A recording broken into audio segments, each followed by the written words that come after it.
Hindi lang China, maging Malaysia at Vietnam mga tol, umalma sa ginawa ng Pilipinas. Ano to mga tol? Pag-usapan natin to, samahan ninyo ako. Audio Jungle.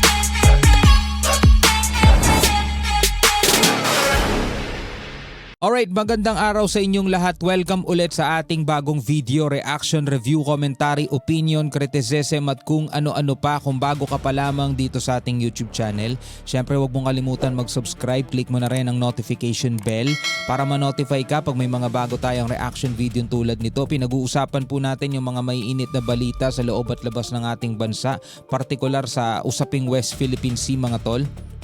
So noong July 29 mga tol ay naghain tayo at iniharap ng Pilipinas sa United Nations Commission on the Limits of the Continental Shelf ang partial submission natin mga kapatid, no, para sa Extended Continental Shelf o yung ECS mga tol dito sa West Philippine Sea, pati yung mapa mga tol, no.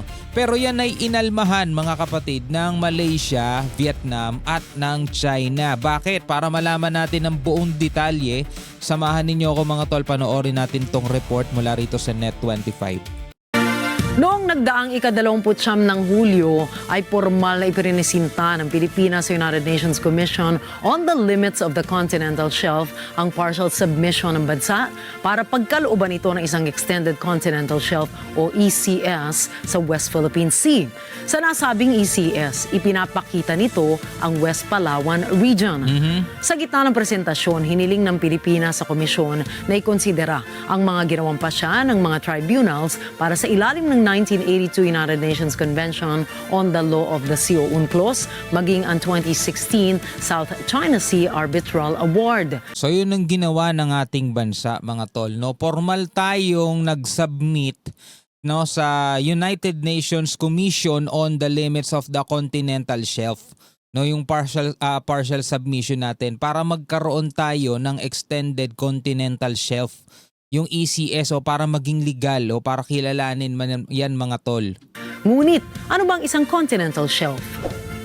Ang isang continental shelf ay isang teritoryo kung saan bahagi nito ang lahat ng seabed at subsoil ng submarine areas na maaring lampas ng 200 nautical miles, ngunit hindi sosobra sa 350 nautical miles mula sa baselines kung saan sinusukat ang lawak ng isang territorial sea. Oh, yung pala ang continental shelf na maaaring lagpas pa doon sa ating 200 nautical miles exclusive economic zone, pero hindi siya lalagpas doon sa 300 nautical miles exclusive economic zone. Eh wala yan sa China. Yung China hindi lang lagpas eh. Lagpas na lagpas yan. Pero eto nga mga kapatid, usaping legal. So eto yung ating isinubmit dito sa United Nations, yung ating partial submission nga para magkaroon tayo ng continental shelf. So ito nga yung sinasabi, no?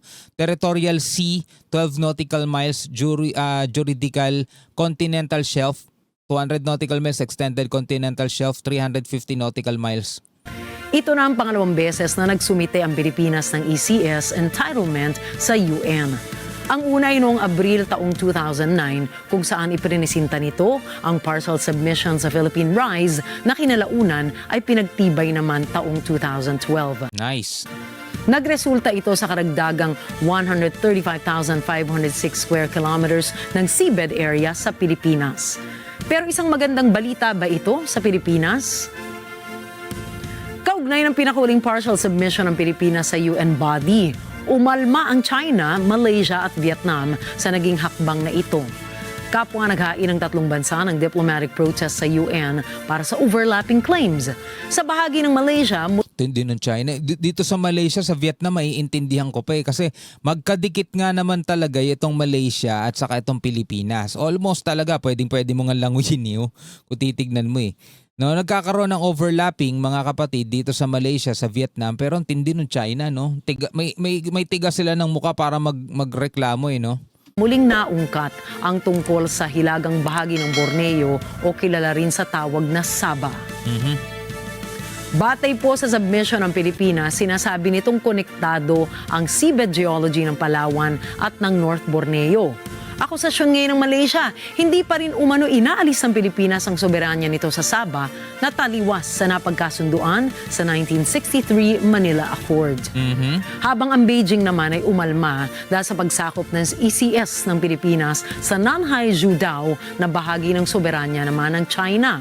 Sa parte ng Vietnam, sinabi nitong nasakop naman ng Pilipinas ang ipinasa nitong Continental Shelf Submission sa UN.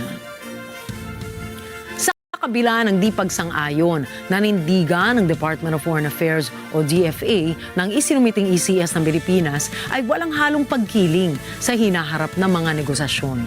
Dagdag pa ng kagawaran, kumikilos ito alinsunod sa Rules-Based Maritime Order at ang layunin nito ay tungo sa kapayapaan sa South China Sea. Pero ano ba ang pinagbatayan ng Pilipinas para sa ECS nito? Ano nga ba? Yan, para malaman din nating lahat mga tol kasi importante din 'to eh. Baka naman kasi sumusobra na rin ang Pilipinas. Siyempre ayaw naman din natin ng ganun. Pero mga kapatid, siyempre kung ano yung nararapat at kung ano naman talaga yung legal, yun din talaga yung dapat na isulong natin at igiit natin. Kasi pagdating naman dito sa Malaysia saka sa Vietnam mga tol na pag-uusapan naman yan eh. Ang marahas lang naman talaga saka ang masyadong agresibo yung China lang naman talaga eh. Ayon sa National Mapping and Resource Information Authority o NAMRIA, ang ahensya ng Pilipinas na may responsibilidad sa pagbuo ng mapa ng bansa. Nakabatay ang kanilang ECS sa isinagawang hydrographic at geological surveys na tumagal ng 15 taon. Gingit nito, ang 15 taon. seabed ng West Palawan ay bahagi ng Palawan-Mindoro Microcontinent, isang natural na extension ng land territory ng Pilipinas. Siyempre, pag isinubmit yan doon sa United Nations Commission on the Limits of the Continental Shelf, siyempre hindi naman basta-basta, yan, pipirmahan na agad nila o kaya aaprubahan na agad nila. Siyempre, aaralin din nila yan at sila ang magdidesisyon, yung international body na yan sila ang magdidesisyon kung tama nga ba yung claim o tama nga ba yung isinubmit ng Pilipinas. Kasi kung hindi naman, re-reject lang din naman nila yan di ba? So, huwag nang umaangal yung ibang mga bansa. Kung gusto nila, mag-submit din sila tapos doon na lang pag-uusapan kung sino yung tama sa mali. Continent, isang natural na extension. Yung China nga, wala nang submit na ganyan Basta kung gusto nilang guhitan, kanila na yun Ang tindi ng mga yun ng land territory ng Pilipinas. Sa ilalim ng Article 76 ng UNCLOS, ang estadong may claim sa naturang geological link ay may karapatan sa lahat ng seabed resources nito katulad ng langis, gas at mineral. Dito tayo nagkakatalo mga tol. Yan, dito tayo nagkakatalo. Sabi rito sa Article 76 of United Nations Convention on the Law of the Sea, so UNCLOS mga tol, a coastal state that can demonstrate such a geological link may claim exclusive rights to seabed resources including oil, gas, and minerals up to a ceiling of 350 nautical miles. Kaso mga tol, kahit may umiiral na ganyan na batas, in reality mga tol, kung sino pa rin yung malakas, sila pa rin yung nananaig. Halimbawa na lang, meron na tayong 2016 Arbitral Award. Napawalang bisa na yung claim ng China. Tanong, may nagawa ba yun? Diba? Wala, malakas sila Brasuhan yung ginagawa nila mga tol. Di nga natin sila napalaya sa loob ng West Philippine Sea So kahit na may mga ganitong Article 76 pa yan ng United Nations Convention on the Law of the Sea, nandoon pa rin yan sa bansa. Diba? Kung kaya ba nilang brasuhin yan. Ngayon, makukuha ba natin itong mga resources na to including oil, gas, and minerals? Dapat makuha natin. Pero yan ay ibang usapan pa pagdating dun sa realidad sa karagatan. Kung kaya ba nating tapatan mga tol, yung mga nandiyan na nang-aangkin. 6 ng UNCLOS, ang estadong may claim sa naturang geological link ay may karapatan sa lahat ng seabed resources nito katulad ng langis, gas at mineral.